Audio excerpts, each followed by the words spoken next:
प्रवासी मजदूरों के मसले पर दायर एक याचिका पर सुनवाई करते हुए सुप्रीम कोर्ट ने राज्य सरकारों और केंद्र से कहा कि हम आपको प्रवासियों को घर पहुंचाने के लिए 15 दिन का समय दे सकते हैं। अदालत ने कहा कि यह सब बेहद लंबे समय से चल रहा है। सुप्रीम कोर्ट ने कहा कि सभी प्रवासियों के राज्यवार और जिलेवार रजिस्ट्रेशन की जरूरत है। इसके साथ ही सभी राज्य रिकॉर्ड पर बताएं कि वे कैसे रोजगार और अन्य प्रकार की राहत प्रदान करेंगे। अपने आदेश में सुप्रीम कोर्ट ने राज्यों से कहा कि वे सभी प्रवासियों को ब्लॉक और जिला स्तर पर पंजीकृत करवाएं। कोर्ट ने कहा कि राज्यों को उनके लिए रोजगार पैदा करना होगा। इसके अलावा राज्यों को आवाजाही के सरल नियम बनाने चाहिए क्योंकि वे अन्य राज्यों में काम के लिए वापस जाना चाहते हैं। कोर्ट ने कहा कि सभी राज्यों को प्रवासियों का ध्यान रखना होगा। वहीं इस मामले में दिल्ली सरकार ने अपना पक्ष रखते हुए कहा कि एक भी प्रवासी से रेल का किराया नहीं वसूला गया है। हमने रेलवे को 9 करोड़ रुपए एडवांस में दिए थे। दिल्ली से लगभग 4 लाख मजदूर वापस घर गए हैं, जबकि अभी लगभग 10,000 के आसपास लोग पास घर जाने का इंतजार कर रहे हैं।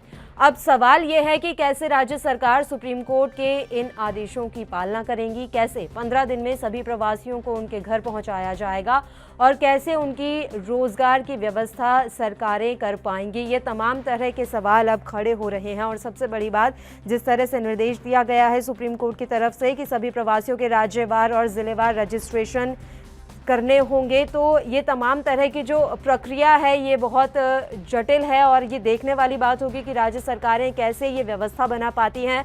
और अभी भी कई प्रवासी ऐसे हैं जो अन्य राज्यों में फंसे हुए हैं और वो अपने घर वापस जाना चाहते हैं। और ये परिस्थितियां जो हैं, इन्हीं को देखते हुए सुप्रीम कोर्ट ने ये निर्देश दिया है कि आपको अगले 15 दिन तक हर हाल में प्रवासियों को उनके घर तक पहुंचाना होगा, क्योंकि ये ज्यादा लंबे समय तक नहीं चल सकता।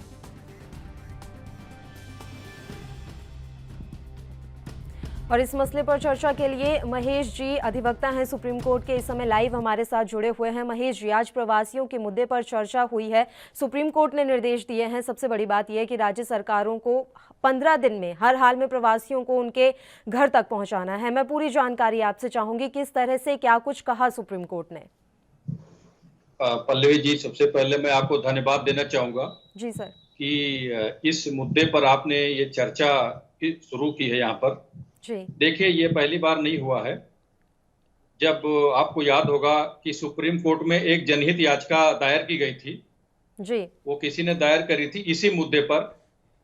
उस टाइम पर आपने देखा होगा कि पूरे देश से, हर बड़े शहरों से लाखों की संख्या में मजदूर सड़कों पर जा रहे थे। उनके साथ हादसे हो रहे थे और कहीं पर ऐसे भीषण हादसे हुए जैसे औरंगाबाद में 16 मजदूरों की ट्रेन से कटकर हत्या हो गई। जी, तो इस मामले पर उस पीआईएल को सुप्रीम कोर्ट ने संज्ञान लेने से मना कर दिया था। सुप्रीम कोर्ट ने यह कहा कि यह सारी अधिकार जो है और यह जिम्मेदारी केंद्र सरकार की है और संबंधित राज्य सरकारों की है, तो इस पे हम कुछ नहीं कर सकते। जी, उसके बाद पल्लवी जी, आपको याद होगा 26 मई 2020 को जी, उसी तरह का हुजूम सड़कों पर देखने को मिला मजदूरों का। और मजदूर लोगों के साथ जो अमानवीय स्थिति थी, वो देख करके सारे देश में एक आक्रोश उत्पन्न हुआ था। जी, फिर सुप्रीम कोर्ट ने जनहित याचिका रिजेक्ट करने के बावजूद ये एक सो मोटो संज्ञान लिया था। और सो मोटो कॉग्निजेंस में फर्स्ट ऑर्डर में उन्होंने ये कहा था कि राज्य सरकार और केंद्र सरकार अपनी जिम्मेदारी निर्धारित करें और यह सुनिश्चित करें कि जिस शहर से भी प्रवासी मजदूर वापस जाना चाहते हैं, वहां से उनको निःशुल्क भेजा जाए।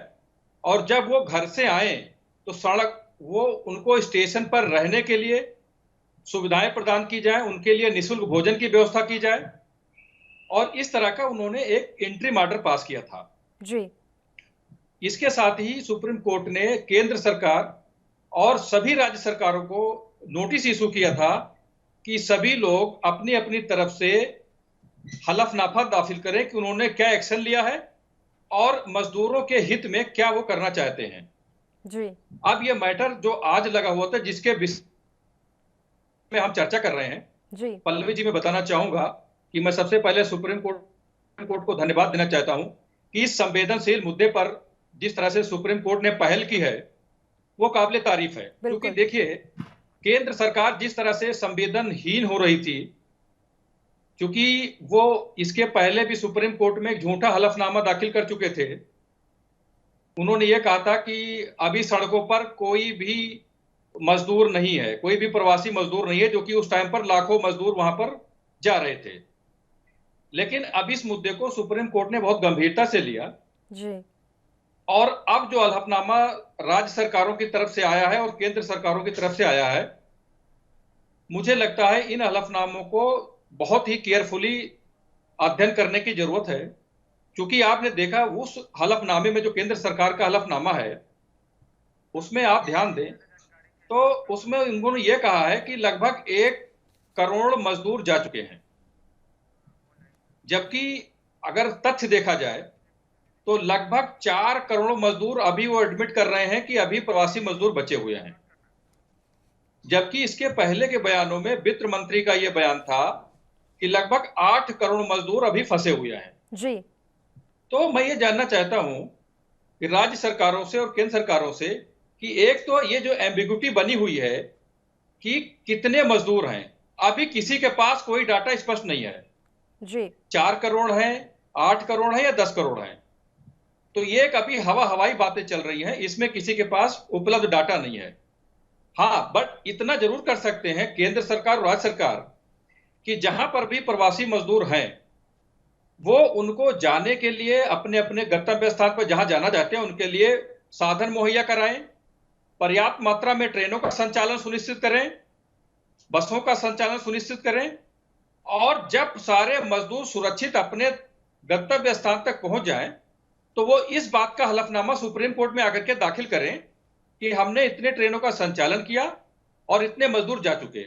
मैं यहाँ पर एक चीज और बताना चाहता हूँ बिल्कुल महेश जी, इस मसले पर केंद्र और राज्य दोनों को मिलकर ही काम करना होगा, तभी प्रवासियों को उनके घर तक पहुंचाया जा सकता है। बिल्कुल सही जानकारी आपने दी और सही बातें आपने कही।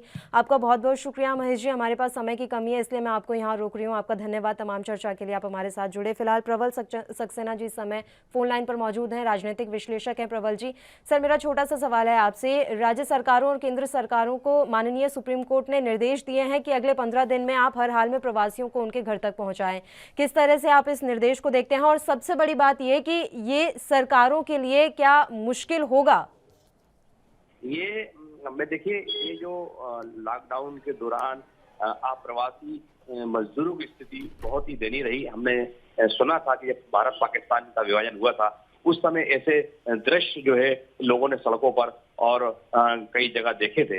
आज देखिए सरकारों के लिए ये दुर्भाग्यपूर्ण भी है और शर्मनाक भी है कि जहां पर हजारों करोड़ के पैकेज मजदूरों के नाम पर आते हैं, जहां पर हजारों करोड़ की योजना मजदूरों के नाम पर बनती हैं और वो मजदूर जो है छोटे छोटे बच्चों के साथ नंगे पैर, गर्भवती महिलाएं अपने छोटे छोटे बच्चों को खींचती हुई लेके जा रही हैं। आप देखिए क्या दृश्य थे, उन दृश्यों ने पूरी दुनिया में हमको शर्मसार किया है। और ऐसा क्यों हुआ? क्योंकि राज्य सरकारों का और केंद्र के बीच में जो कोऑर्डिनेशन की कमी थी, ये जो राजनीतिक श्रेय लेने की जो होड़ थी, उसके चलते इनको मजदूरों को सड़कों पर छोड़ दिया। चाहे महाराष्ट्र की बात हम करें, चाहे बिहार की बात हम करें, चाहे मध्य प्रदेश की बात करें, उत्तर तमाम हम प्रदेशों को देखें इसमें। और इतना दुर्भाग्यपूर्ण है कि इस इतने महत्वपूर्ण मसले पर सब शांत रहे और सुप्रीम कोर्ट को जो है वो गाइडलाइन देना पड़ रही है। ये बताता है कि हमारे राजनेता हो चाहे नौकरशाह हो कितने उदासीन। बिल्कुल उम्मीद करते हैं कि सुप्रीम कोर्ट की गाइडलाइन के बाद तो राज्य सरकारें और केंद्र सरकार मिलकर काम करेंगे। बहुत बहुत शुक्रिया प्रबल जी, तमाम चर्चा के लिए आप हमारे साथ जुड़े। तो आपको बता दें कि सुप्रीम कोर्ट ने निर्देश दिए हैं कि अगले 15 दिन में प्रवासियों को